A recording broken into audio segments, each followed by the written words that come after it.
Have you ever been managing a project, maybe with an international team, and you suddenly think, hang on, how does paid time off actually work for our local folks over there? Oh, yeah, that question definitely pops up a lot, Yeah. actually, especially when projects cross borders and you're managing teams on the ground. Exactly. So today we're going to dive into, well, a really crucial part of managing projects overseas. We are.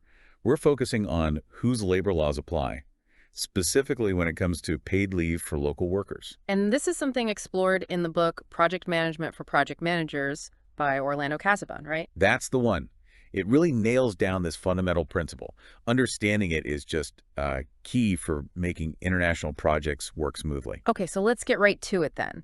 We're leading an international project. We've got local teams. How do we figure out their paid leave? What's the rule? The core principle, the absolute baseline, is you stick to what's usual and legally required in the country where the work is actually being performed. Right, okay. Where the work is done. That seems logical on the surface. But why is that the rule? Why is it so non-negotiable? Well, there are a few um, really critical reasons. First off, it's just about legal compliance. Simple as that. Staying on the right side of the law. Exactly. Ignoring local labor laws. That can land you in serious hot water. Yeah. Think big fines, maybe even lawsuits. You don't want that. No, definitely not. And beyond the legal stuff, it's really about building trust, Yeah. respecting your local team. When you honor their local norms, their entitlements, they feel valued. It makes a difference. Builds goodwill. Totally. And thirdly, it's vital for keeping things smooth with the local authorities. You want them to see you as a responsible company, someone playing by the rules. Okay, so it's legal compliance, trust with the team, and good relations with authorities. Makes sense. It's about being a good corporate citizen there. Pretty much. It's fundamental. Now, I know people can get tripped up on this. There are some common ways project managers might get this wrong, aren't there? Oh, absolutely. One big one is thinking that paid leave can somehow depend on the project's needs. Like, oh, we have a tight deadline, so. So leave gets pushed aside. Yeah, exactly. But the project schedule, however urgent, it just can't override the established labor laws of that country. That's a recipe for, well, disaster. Morale plummets, Yeah. and you could still face legal issues. Right, project needs don't trump legal rights. What else? Another tangled idea is trying to somehow blend holiday entitlements, maybe from the worker's home country and the country they're working in. Oh, I can see how that would get messy. Super messy. It's an administrative nightmare, and honestly, it rarely lines up properly with the local regulations anyway. The rule is entitlements are tied to where the work happens, period. Simple as that.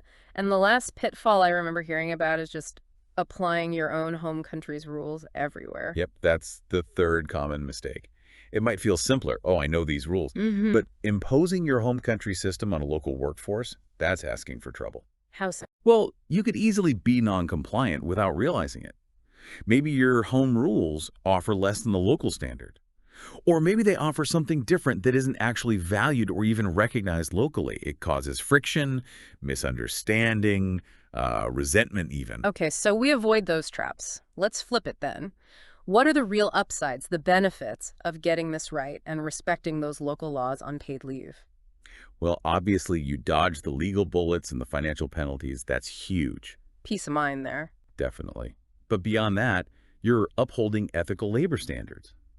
That boosts your company's reputation, which matters more and more. True. And crucially, it just creates a much better, more positive working atmosphere for your local staff.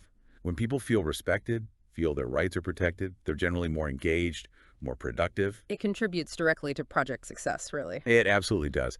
Happy, respected teams perform better. So if someone listening is maybe managing an international project right now or about to, and they're feeling a bit uncertain about this, what's the single most important takeaway? The fundamental thing to remember is this. The labor laws and the common practices of the host country where the work is getting done, those are paramount, especially for something as basic as paid leave. You must prioritize and follow those local rules. It really drives home that international project management is so much more than just schedules and budgets, isn't it? It demands real sensitivity. Cultural, legal, you need to understand and respect the landscape you're operating in. It definitely makes you think. What other assumptions might we carry across borders that need challenging? Different views on communication, hierarchy, maybe? Exactly.